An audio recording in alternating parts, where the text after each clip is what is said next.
Welcome back to my channel. நான் உங்கள் Zakir Hussein. 14ஆம் தேதியிலிருந்து உங்களுக்கு ரவுண்ட் 1 ஜெனரல் கவுன்சிலிங் ஆரம்பிக்க போது. அன்னைக்கு யார் யாருக்கு நடக்கும் முதல்ல அது தெரிஞ்சுக்கோங்க. ரவுண்ட் 1 179 மார்க்ல இருந்து 200 மார்க் இருக்கிற ஜெனரல் மாணவர்களுக்கும் 7.5 இட ஒதுக்கீடுகள் இருக்கிற மாணவர்களுக்கும், மேலும் எல்லா மார்க்லயும் இருக்கிற ஒகேஷனல் மாணவர்களுக்கும் நல்லா தெரிஞ்சுக்கோங்க. ஒகேஷனல் மாணவர்கள் நல்லா தெரிஞ்சுக்கோங்க. உங்களுக்கு ஒரே ரவுண்டு தான். இந்த ஃபர்ஸ்ட் ரவுண்ட் நடக்குதுல, இந்த ரவுண்டு தான் எல்லா ஒகேஷனல் மார்க் அவங்க 200 மார்க் எடுத்திருந்தாலும், ஈவன் 77.5 மார்க் எடுத்திருந்தாலும் அவங்களுக்கு எல்லாத்துக்கும் ஒரே தான். ஸோ அதனால யார் யாருக்கு நடக்குதுன்னா, ரவுண்ட் 1ல 179 இருந்து 200 மார்க் இருக்கிற பொது பிரிவு மாணவர்களுக்கும், அதே மார்க் இருக்கிற 7.5 அரசு மாணவர்களுக்கும் போக எல்லா மார்க் இருக்கிற ஒகேஷனல் குரூப் மாணவர்களுக்கும் அப்பதான் நடக்குது. ரைட். ஸோ எல்லாருமே ரொம்ப ஈகரா சாய்ஸ் லிஸ்ட் ரெடி பண்ணிட்டு இருப்பீங்க. எல்லாத்தோட கனவு இருக்குதுலே பெஸ்ட் ஆஃப் தி பெஸ்ட், இருக்குதுலே நான் நல்ல கல்லூரியில் சேரணும் தான் எல்லாருமே நீங்க நினைச்சிட்டு இருக்கீங்க. ஆனா அந்த சாய்ஸ் லிஸ்ட்ல பண்ணும்போது நீங்க என்னென்ன விஷயங்கள் நீங்க நோட் பண்ணணும். ஏன்னா சாய்ஸ் ஃபில்லிங் முதல் நாள் நீங்க பண்ணணும் அவசியமே கிடையாது. 3 நாள் டைம் கொடுக்குறாங்க. எல்லாருமே நீங்க என்ன நினைக்கிறீங்கன்னா, முதல்ல சாய்ஸ் போட்டோம்னா நம்மளுக்கு தான் முதல்ல கொடுப்பாங்கன்னு ஒரு தவறான கருத்து இருக்கு. முதல் தவறான கருத்து என்ன இருக்குன்னா, நம்ம வேகமா நம்ம சாய்ஸ் போட்டு முதல் ஆளா போட்டுட்டு நம்ம முதல் ஆளா லாக் போட்டோம்னா நம்மளுக்கு கிடைச்சிடும் நினைச்சிட்டு இருக்காங்க. இது மிகப்பெரிய தவறு. நீங்க 3ஆவது நாள்ல 5 மணி வரை டைம் தராங்க, அதுவரை பண்ணாலும் உங்களுக்கு ஒரே தான் சாய்ஸ் ஃபில்லிங். மொத்தமா வந்த பிறகுதான் அலாட் பண்ணுவாங்க. இது முதல்ல நோட் பண்ணிக்கோங்க. ரெண்டாவது, சாய்ஸ் லிஸ்ட் ரெடி பண்ண உடனே நீங்க சிஸ்டத்துல போட்ட உடனே லாக் பண்ணக்கூடாது. லாக் உடனே இல்ல, நீங்க லாக்கே பண்ண வேணாம். லாக்கே நீங்க பண்ணணும்னு அவசியம் கிடையாது. நம்ம டிஎன்ஏயோட சாய்ஸ் ஃபில்லிங் மெத்தட் என்னன்னா, நீங்க போட்டுட்டு வெளியில வந்துட்டீங்கன்னா நீங்க கடைசியா போட்ட வரை அந்த சாய்ஸ் லிஸ்ட் அப்படியே இருக்கும். சோ அதனால நீங்க என்ன செய்யணும் அவசியம் கிடையாது, லாக் பண்ண அவசியம் கிடையாது. அவசரப்பட்டு நீங்க லாக் போட்டீங்கன்னா திருப்பி ஓபன் பண்றது கஷ்டம். ஏன்னா அதுக்கப்புறம் நீங்க மாடிஃபை பண்ண முடியாது. அந்த ஓடிபி உங்களுக்கு வரும். அந்த ஓடிபி பார்த்துட்டு நீங்க இது போட்டுட்டீங்கன்னா அதுக்கப்புறம் லாக் ஓபன் பண்ண முடியாது. அதுக்கப்புறம் நீங்க திடீர்னு மறுநாள் இந்த காலேஜ்ல மேல கீழே வைக்கலாம்னு நினைச்சீங்கன்னா அது சாத்தியக்கூறுகள் கிடையாது. சோ அதனால ரொம்ப கேர்ஃபுல்லா லாக் போடுங்க. ஒருவேளை நீங்க லாக்க போட்டுட்டீங்கன்னா ஒரு மாற்று வழி இருக்கு, அது மேக்ஸிமம் யூஸ் பண்ணாதீங்க. உடனே டிஹெச்சி சென்டர்ல உங்க ஆதாரம் உங்க அப்ளிகேஷன் நம்பர் கொண்டு போய் அங்க கோரிக்கை வச்சீங்கன்னா அவங்க ஒரு 3-4 மணி நேரத்துல ஓபன் பண்ணிடுவாங்க. ஆனா அது வரை உங்களுக்கு டென்ஷனா இருக்கும். அதனால லாக் போடணும் அவசியமே கிடையாது. ரைட். இன்னொன்னு, சாய்ஸ் இது ப்ராசஸ்ல.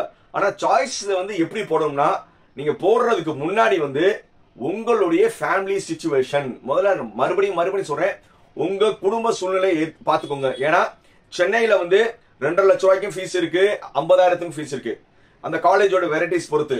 அதே மாதிரி கோயம்புத்தூர்லயும் 2 லட்சம் ஃபீஸ் இருக்கு, 2 லட்சம் இருக்கு, 1.25 லட்சம் இருக்கு, 1.5 லட்சம் இருக்கு, 1 லட்சம் இருக்கு, 60,000 இருக்கு. எல்லாமே எல்லா ஜோன்லயும் காலேஜஸ் இருக்கு.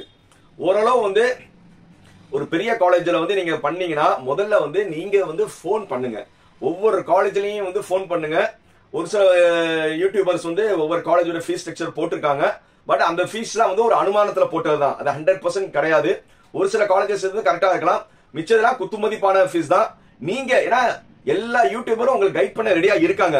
ஆனா இருந்தாலும் நீங்க செக் பண்ணிக்கணும். நீங்க அந்த காலேஜுக்கு போன் பண்ணி, சார் நான் உங்க காலேஜ் சாய்ஸ்ல முதல்ல வைக்கலாம்னு இருக்கேன், உங்க காலேஜோட ஃபீஸ் எவ்வளவு சார், டோட்டல் ஃபீஸ் சொல்லிருங்க. ஏன்னா நாங்க கொஞ்சம் கிராமத்துல இருக்கோம், நாங்க காலேஜ் கிடைச்சிட்டு நாங்க கட்ட வரணும்னு சொல்லி முதல்ல கேட்டுக்கோங்க. இது ரொம்ப முக்கியமான விஷயம்.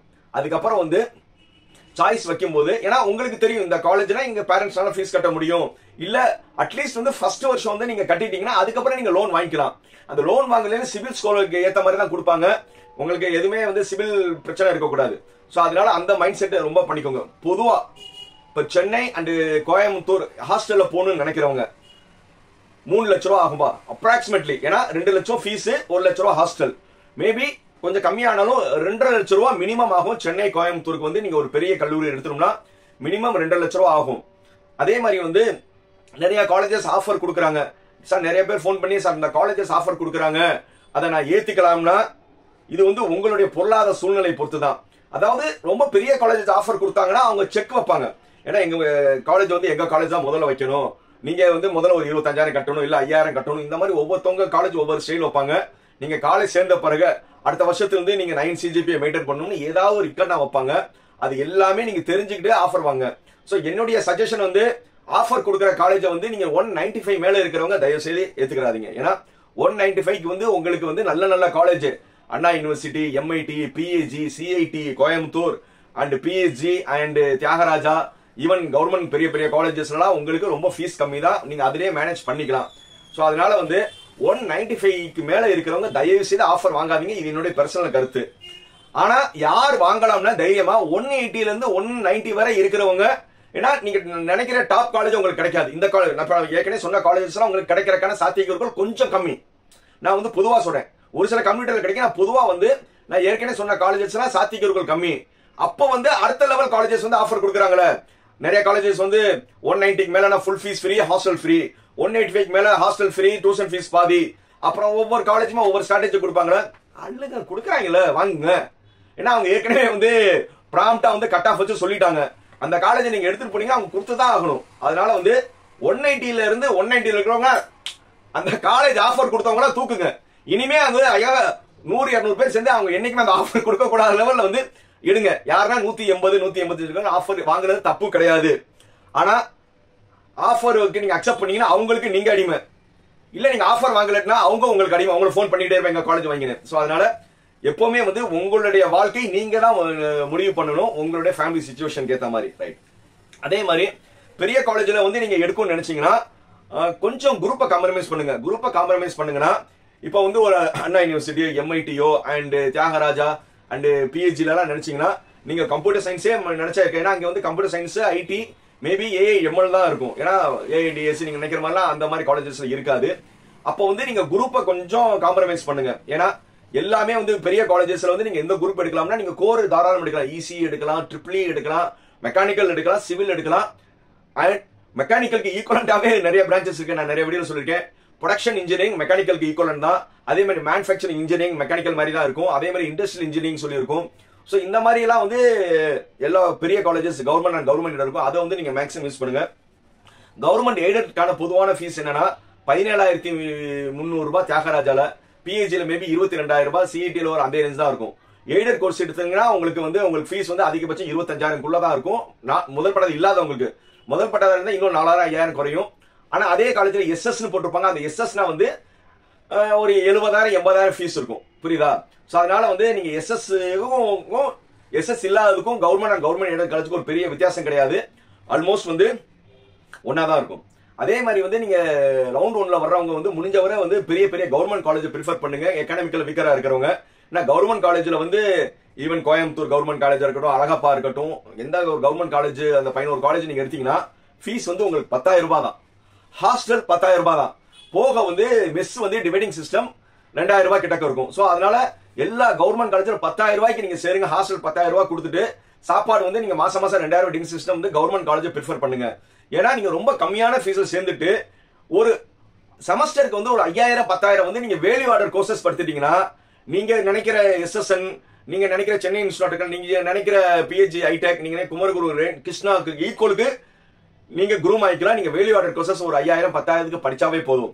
இன்டர்வியூ பொறுத்தவரை நீங்க எந்த காலேஜ் முக்கியம் கிடையாது. நீங்க அந்த இன்டர்வியூ பேனல்ல அந்த 10 நிமிஷம் வந்து நீங்க எப்படி வந்து பெர்ஃபார்ம் பண்றீங்கன்னு. ஏன்னா இப்ப எல்லா பெரிய காலேஜுமே வந்து இப்போ எல்லா பெரிய பெரிய IT கம்பெனி வந்து ஆன்லைன் இன்டர்வியூ தான். யாருமே வந்து பெரிய கம்பெனிக்கு வர்றது இல்ல. மேக்ஸிமம் வந்து எல்லா ஆன்லைன் இன்டர்வியூ தான்.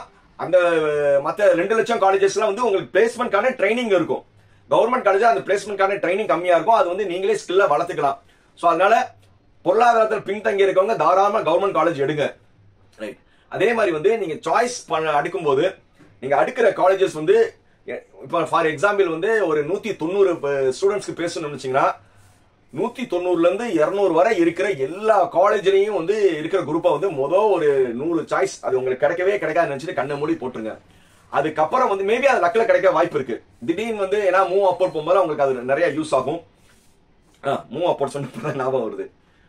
நாம சாய்ஸ் ஃபில்லிங் பண்ணி கொடுத்த ஒரு காஞ்சிபுரத்தை சேர்ந்த ஒரு பேரண்ட் வந்து நம்மகிட்ட வந்து ஒரு 1.5 மாசத்துக்கு முன்னாடியே நம்ம சாய்ஸ் ஃபில்லிங் ரவுண்ட் 2 ஓப்பனா இப்ப சொல்றது தப்பே கிடையாது. அந்த பாப்பாவோட கட் ஆஃப் வந்து 151 நார்மலா.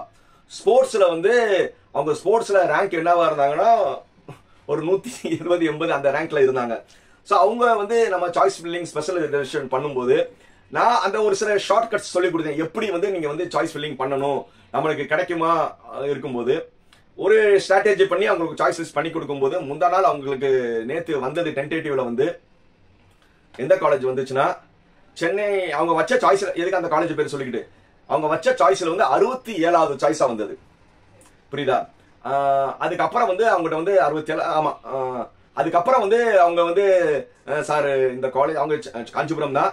அதுக்கப்புறம் வந்து அவங்க என்ன சார் சென்னையில வந்து அந்த லாஸ்ட்ல இருக்கு, பட் நம்ம செகண்ட் ரவுண்ட்லயும் பண்ணிக்கலாம்னா பண்ணிக்கலாம் மேடம் சொன்னோன்னே, மேடம் நீங்க தைரியமா வந்து கடமை வேண்டிக்கிட்டு நீங்க அக்செப்ட் அண்ட் அப்போர்ட் போடுங்க, கண்டிப்பா வந்து காலேஜ் சேஞ்ச் ஆயிரும் சொன்னேன்.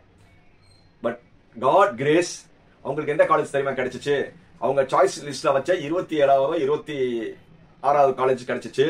அது எந்த காலேஜ்னா அவங்க ஊர்ல. நான் காலையில வந்து போன் அடிச்சு ஏர்லி மார்னிங்கே வந்துருச்சு. நான் உங்களுக்கு ஒரு 5:30 மணி 6 மணிக்கு எழுப்பி மேடம் வந்துருச்சு நீங்க பார்த்து சொல்லுங்கன்னு சொல்லும்போது, சார் நான் அன்பிலியபிள் சார், நான் எதிர்பார்க்காத காலேஜ் வந்திருக்குன்னா அவங்க ப்ராப்பர் காஞ்சிபுரம். அதே காஞ்சிபுரத்துல இருக்கிற யூனிவர்சிட்டி காஞ்சிபுரம் காலேஜ் தான் கிடைச்சது, அதுவும் கம்ப்யூட்டர் சயின்ஸ் கிடைச்சது. அது வந்து அவங்க ரொம்ப சந்தோஷமாயிட்டு, சார் நான் எதிர்பார்க்கவே இல்லை, நான் தெரியாம வந்து அவங்க காஞ்சிபுரம் மேடம் இந்த ஒரு காலேஜ் கிடைச்சிருக்கு, எப்படி ட்ரெயின்ல போகணுமோ அவங்க பாப்பா வந்து எப்படி போகுங்கிறது, சார் 5 நிமிஷத்துல எங்க பாப்பா வந்து வீட்டுக்கு போயிட்டு வந்துடும் சொன்னாங்க. சோ இதுதான் வந்து பெர்ஃபெக்ட் சாய்ஸ் ஃபில்லிங். ஏன்னா அவங்க சாய்ஸ் ஃபில்லிங் பண்ணும்போதே எப்படி இருந்ததுன்னா, நம்ம அண்ணா யூனிவர்சிட்டி இதெல்லாம் வச்சுட்டு அடுத்தது வந்து என்னவா இருந்தது, அவங்களோட ஜோன் இதான். இது சொல்ல எதுக்கு சொன்னோம்னா, உங்க ஜோன் காலேஜை வந்து நீங்க ப்ரிஃபர் பண்ணணும். ஏன்னா உங்க ஜோன்ல ஒரு பெரிய காலேஜ் இருக்கும், அந்த ஜோன்ல வந்து அவங்க வச்சாங்க, அதுக்கப்புறம் சென்னை ஃபுல்லா வச்சாங்க. மூவ் அபவுட்ல காட் கிரேஸ்ல வந்து அவங்களோட ஜோன் வீட்டு பக்கத்திலேயே வந்து காலேஜ் கிடைச்சிச்சு. சோ இப்படிதான் வந்து நீங்க சாய்ஸ் லிஸ்ட் எப்படி பண்ணணும், ஒன்லி சென்னை கோயம்புத்தூர் மட்டும் இல்லாம அந்த ட்ரிக்கி கேம் விளையாட தெரியணும். இந்த ரேஞ்சில போகும்போது நம்ம இது ஓகே பெரிய காலேஜ், நாங்க எங்க ஜோன்ல ஒரு பெரிய காலேஜ், ஃபார் எக்ஸாம்பிள் வந்து சிவகாசி சைட்ல இருக்கிறவங்க மெஃப்கோ, தூத்துக்குடியில இருக்கிறவங்க நேஷனல், அதே மாதிரி வந்து மதுரையில் இருக்கிறவங்க தியாகராஜா வேலம்மாள், திண்டுக்கல் சைட்ல இருக்கிறவங்க பிஎஸ்என். இந்த மாதிரி ஒவ்வொரு ஜோன்லயும் பெரிய காலேஜஸ் இருக்கும்ல, டாப் காலேஜஸையும் நீங்க கன்சிடர் பண்ணீங்கன்னா உங்களுக்கு எப்பவுமே யூஸ்ஃபுல்லா இருக்கும். அதனால நீங்க சென்னை கோயம்புத்தூர் மட்டும் தான் பெரிய காலேஜ் கிடையாது, அண்ட் உங்க ஜோன்ல இருக்கிற காலேஜையும் கன்சிடர் பண்ணுங்க. அதுக்கப்புறம் வந்து சாய்ஸ் ஃபில்லிங் நீங்க ரெடி பண்ணிட்டு அதுக்கப்புறம் வந்து நீங்க லாக் போடக்கூடாதுன்னு சொல்லியிருக்கேன்ல, நீங்க வந்து மறுநாள் மறுபடியும் வந்து அந்த 14க்கு அப்புறம் 15ஆம் தேதி மறுபடியும் பாருங்க. இதுல வந்து இன்னொரு மேஜர் மேஜர் மேஜர் நல்லா தெரிஞ்சுக்கோங்க, தயவு செய்து செல்போன்ல வந்து சாய்ஸ் ஃபில்லிங் பண்ணாதீங்க. ஏன்னா செல்போன்ல சாய்ஸ் ஃபில்லிங் பண்ணீங்கன்னா நீங்க கம்ப்யூட்டர் சயின்ஸ் எடுப்பீங்க, அது தெரியாம சிவில்ல போய் உட்காந்துருக்கும். சோ அதனால வந்து டிராக் பண்றது ரொம்ப கஷ்டமா இருக்கும். தயவு செய்து வந்து நீங்க ஒரு ப்ரௌசிங் சென்டர்ல போயிருங்க, மேக்ஸிமம் லேப்டாப் இருந்தா யார்ட்டையா ஃப்ரெண்டா வாங்கி லேப்டாப் யூஸ் பண்ணுங்க, இல்லைன்னா ஒரு கம்ப்யூட்டர் யூஸ் பண்ணுங்க. அப்படி இல்லையா ப்ரௌசிங் சென்டர்ல போய் நீங்களே சாய்ஸ் பண்ணுங்க, ப்ரௌசர் கிட்ட அவங்ககிட்ட கொடுக்காதீங்க. இல்லையா டிஎஃப்சி சென்டர் போயிருங்க. டிஎஃப்சி சென்டர்ல என்ன ஒரு ப்ராப்ளம்னா, எல்லாருமே டிஎஃப்சி சென்டர் ரொம்ப கூட்டம் அதிகமா இருக்கும், அவங்க ஒன்னும் சொல்ல மாட்டாங்க, நீங்க சிஸ்டம் ஓபன் பண்ணி கொடுத்துருவாங்க. ஆனா அந்த பந்தியில வந்து பந்திக்கு பின்னாடி வந்து ஒரு 4-5 பேர் நின்றா வந்து நமக்கு சாப்பிட தோணாதுல. சோ அந்த மாதிரி நீங்க சாய்ஸ் பண்ணிட்டு இருக்கும்போது 7-8 பேர் வந்து வெயிட் பண்ணி சார் முடிஞ்சிருச்சான்னு கேட்கும்போது நீங்க வந்து பதட்டத்துல வந்து ஒரு சாய்ஸை கம்மியா போட்டு வந்துடுவீங்க, அப்படி இல்லைன்னா தவறான சாய்ஸ் போட்டுருவீங்க. சோ அதனால முடிஞ்ச வரை வந்து நீங்க லேப்டாப் அண்ட் இதுல பண்ணுங்க. இது என்னோட ஹம்பிள் ரிக்வெஸ்ட். ஆனா டிஎஃப்சிசி போறதுலயும் தப்பே கிடையாது. சோ அதனால நீங்க வந்து பொறக்குங்க, அதாவது தி பெஸ்ட் போட்டுட்டு ஃபைனலா நல்லா நோட் பண்ணிக்கோங்க. சாய்ஸ் ஃபில்லிங் எப்படி முடிக்கணும் முதல்ல தெரிஞ்சுக்கோங்க. இப்போ நீங்க வந்து 179 வரை இருக்கீங்க, சாய்ஸ் லிஸ்ட் எப்படி முடிக்கிறது முதல்ல தெரிஞ்சுக்கோங்க. நீங்க ஏற்கனவே போட்ட காலேஜஸ் எல்லாமே நீங்க கம்ப்யூட்டர் சயின்ஸ் இந்த மாதிரி நினைச்சிருந்தீங்கன்னா, நீங்க போட்ட ஒரு 10-15 காலேஜ் அப்படியே வந்து காப்பி பண்ணி அதே காலேஜ் வந்து நீங்க கம்ப்யூட்டர் நினைக்கிறவங்க ஈசி ட்ரிபிள் போட்டு முடிங்க.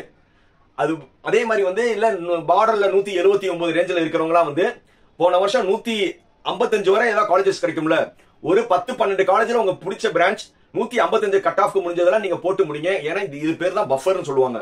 பஃபர்னா என்னன்னா நாட் அலர்ட் வராது, பஃபர்னு வந்துச்சுன்னா நீங்க வந்து மூவ் அப்போர்ட் போறதுக்கான வாய்ப்புகள் இருக்கு. சோ அதனால சாய்ஸ் லிஸ்ட் முடிக்கும் போது உங்களோட 10 மார்க் கம்மியா இருக்கிற மாதிரி வந்து காலேஜ் சூஸ் பண்ணி சும்மா வந்து அதுல வந்து ஏதாவது ரேண்டமா வந்து பிரான்ச்சை போட்டு முடிங்க. புரியுதா? இல்லையா எனக்கு மார்க் கம்மியா இல்ல, நான் ஏற்கனவே நான் படிக்கிற காலேஜ் நினைச்சீங்கன்னா வேற குரூப்பை வந்து நீங்க காம்ப்ரமைஸ் பண்ணி எலக்ட்ரிக்கல் மெக்கானிக்கல் சிவில் போட்டு பெரிய காலேஜ்ல முடிங்க. இது இருந்தாதான் உங்களுக்கு நாட் அவுட் வராது. சோ முடிஞ்ச வரை வந்து நான் நிறைய டிப்ஸ் சொல்லிட்டேன். அடுத்தடுத்த வீடியோஸ் வந்து உங்களுக்கு நிறைய சொல்றேன். வீடியோ பிடிச்சிருந்தா என்ன செய்யணும்? Like, comment, share, subscribe.